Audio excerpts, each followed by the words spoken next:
नमस्कार दोस्तों, स्वागत है आप सभी का एक बार फिर से। महाभारत के अनुसार द्रौपदी राजा द्रुपद की बेटी और पांडवों की पत्नी थी। कौरवों द्वारा आयोजित किए गए जुए के खेल में द्रौपदी को दांव पर लगाया गया। पांडव दांव हार गए और उसके बाद दुशासन ने उसे भरी सभा में अपमानित किया।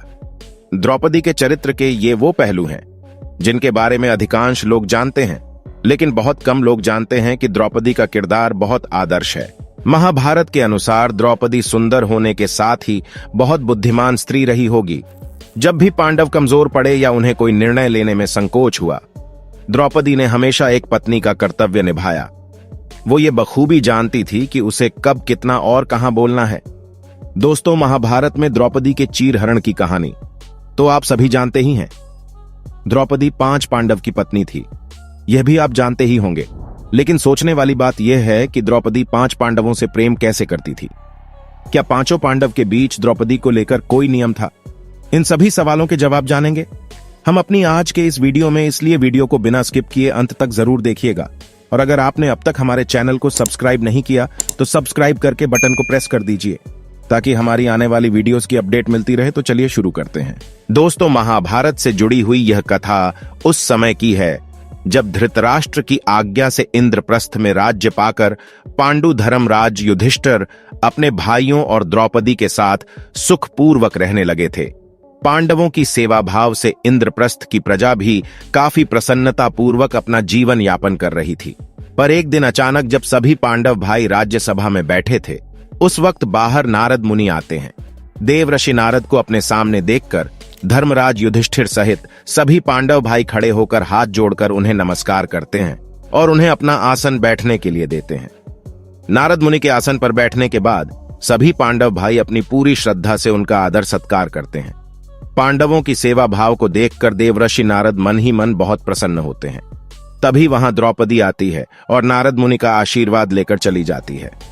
द्रौपदी के जाने के बाद नारद मुनि पांडवों के भविष्य को लेकर चिंता जताते हुए धर्मराज युधिष्ठिर और बाकी भाइयों से कहते हैं कि द्रौपदी तुम सभी भाइयों की पत्नी है, इसलिए तुम लोगों को ऐसा नियम बना लेना चाहिए ताकि भविष्य में तुम्हारे बीच आपस में कोई झगड़ा ना हो, क्योंकि स्त्रियों के पीछे किए गए झगड़े कई बार भाइयों की मौत का कारण बन जाते हैं।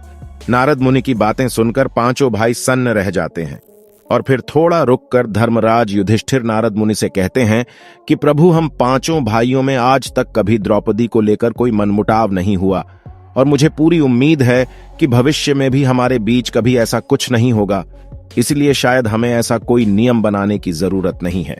तब नारद मुनि युधिष्ठिर को समझाते में कहते हैं कि मैं जानता हूं कि तुम पांचों भाइयों में बहुत प्रेम है और इसमें कोई दो राय नहीं। जितना प्रेम तुम भाइयों में है, उतना प्रेम तीनों लोकों में अन्य किसी भाई में होगा। लेकिन मैं तुम्हें यह भी स्पष्ट बता दूं कि नियति को कोई नहीं जानता, इसलिए ऐसी कब क्या जरूरत आन पड़े और तुम्हारे बीच द्रौपदी को लेकर विवाद हो जाए या कोई नहीं जानता। इसलिए मैं एक कथा सुनाता हूं। इस कथा को सुनने के बाद तुम खुद निश्चय कर लेना कि क्या तुम्हें ऐसा कोई नियम बनाना चाहिए या नहीं। दोस्तों, इसके बाद देवऋषि नारद मुनि पांचों पांडव भाइयों को सुंद और उपसुंद की कहानी सुनाने लगते हैं।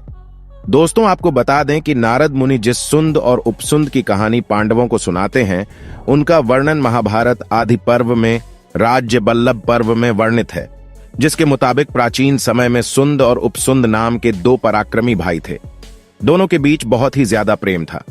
उनकी मति सदा एक ही रहती थी। दोनों को देखकर ऐसा लगता कि वह दोनों एक दूसरे के बगैर अधूरे हैं। एक दिन दोनों के मन में तीनों लोकों को जीतने की इच्छा हुई। इसके बाद वह दोनों भगवान ब्रह्मा की कठोर तपस्या करने लगे। उनकी तपस्या से प्रसन्न होकर एक दिन भगवान ब्रह्मा प्रकट हुए और उन्हें मनचाहा वर मांगने को कहा, जिसके बाद दोनों भाइयों ने भगवान ब्रह्मा से अमर होने का वर मांगा। तब ब्रह्मा ने उन्हें कहा कि यह अधिकार तो सिर्फ देवताओं को है, तुम कुछ और मांग लो। तब दोनों भाइयों ने बहुत चालाकी से भगवान ब्रह्मा से कहा कि हम दोनों को एक ऐसा वर दीजिए कि हम सिर्फ एक दूसरे के द्वारा मारे जाने पर ही मरे। तीनों लोकों में किसी में भी इतना बल न हो कि वह हमें मार सके। तब भगवान ब्रह्मा अपने कहे मुताबिक दोनों को यह वरदान दे देते हैं। वरदान मिलने के बाद दोनों भाई तीनों लोकों में हाहाकार मचा देते हैं।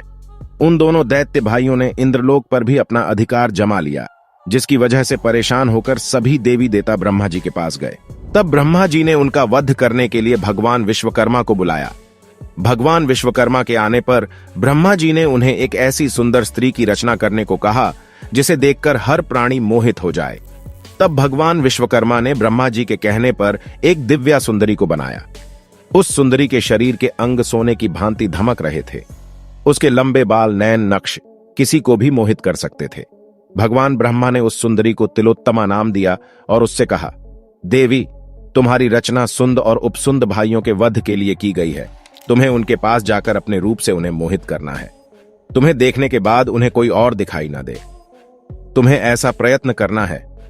अब तिलोत्तमा भगवान ब्रह्मा से विदा लेकर अपना कार्य पूरा करने के लिए निकल पड़ी। इधर सुंद और उपसुंद दोनों भाई एक पर्वत पर बैठकर आपस में बातें कर रहे थे। तभी उस पर्वत पर पहुंचकर तिलोत्तमा कनेर के फूल तोड़ते हुए उनकी तरफ बढ़ने लगे। जैसे ही तिलोत्तमा दोनों भाइयों के सामने पहुंची, वह उस पर मोहित हो गए और दोनों उसे अपनी पत्नी बनाना के लिए मचल उठे।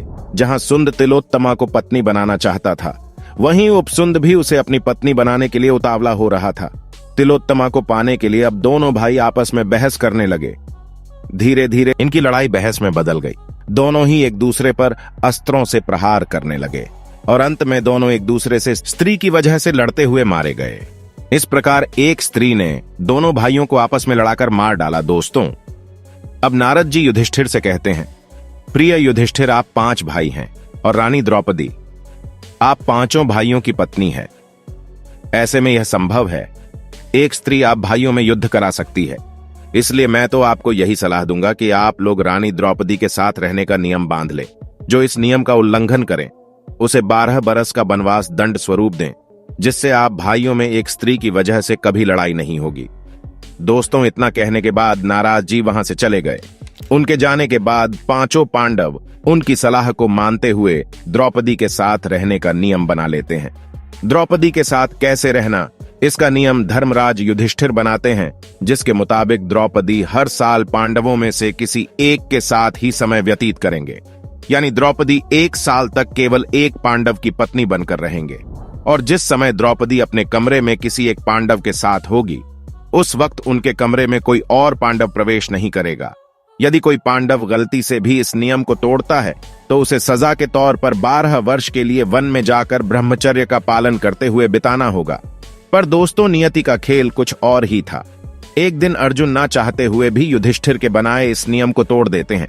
दरअसल एक दिन की बात है, कुछ लुटेरों ने किसी ब्राह्मण की गाय लूट ली और उसे लेकर भागने लगे।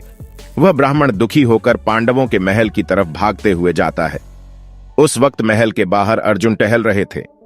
अर्जुन को देखकर ब्राह्मण रोते हुए कहने लगता है कि हे पांडव, तुम्हारे राज्य में मेरी गाय छीन ली गई। अगर तुम अपने राज्य की रक्षा सही तरीके से नहीं कर सकते तो तुम निसंध पापी हो। ब्राह्मण की बात सुनकर अर्जुन उसकी मदद करने का फैसला करते हैं, लेकिन अर्जुन के सामने एक समस्या थी।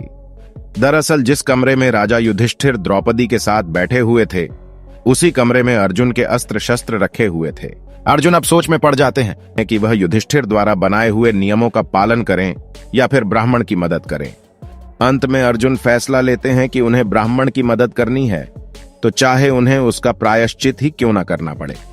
उसके बाद अर्जुन बिना समय गंवाए सीधे द्रौपदी के कमरे में प्रवेश कर गए और फिर युधिष्ठिर से अनुमति लेकर धनुष बाण उठाया और ब्राह्मण की मदद के लिए निकल पड़े। अर्जुन ने जाकर अपने धनुष और बाण से लुटेरों को मार गिराया और गायों को वापस ब्राह्मण के पास लेकर आए। ब्राह्मण ने उसे ढेर सारा आशीर्वाद दिया और वहां से अपनी गौओं को लेकर चला गया। ब्राह्मण के जाने के बाद अर्जुन युधिष्ठिर के पास गए और उनसे कहा कि मैंने आपकी प्रतिज्ञा तोड़ दी है, इसलिए मुझे वनवास जाने की आज्ञा दे। युधिष्ठिर को यह पता था कि अर्जुन ने ब्राह्मण की मदद के लिए उनकी प्रतिज्ञा तोड़ दी है।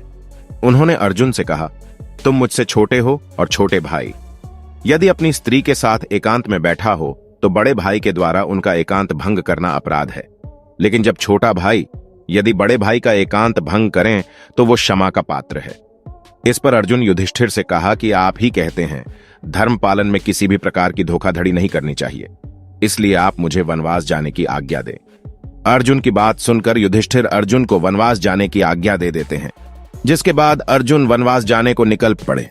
तो दोस्तों, उम्मीद है कि अब आप समझ गए होंगे कि द्रौपदी कैसे अपने 5 पतियों के साथ रहती थी। कहानी पसंद आई हो तो वीडियो को लाइक करें, शेयर करें और चैनल को सब्सक्राइब करना ना भूलें। धन्यवाद।